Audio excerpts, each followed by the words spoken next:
What's up guys, you are watching Sid Gaming and today we are going to talk about the PS4 error NP-31952-0. It's a network timed out. So here we go, settings and go to the network.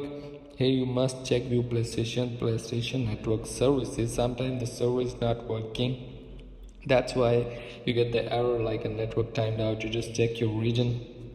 Server is working up and good. And here is the server is working up and good.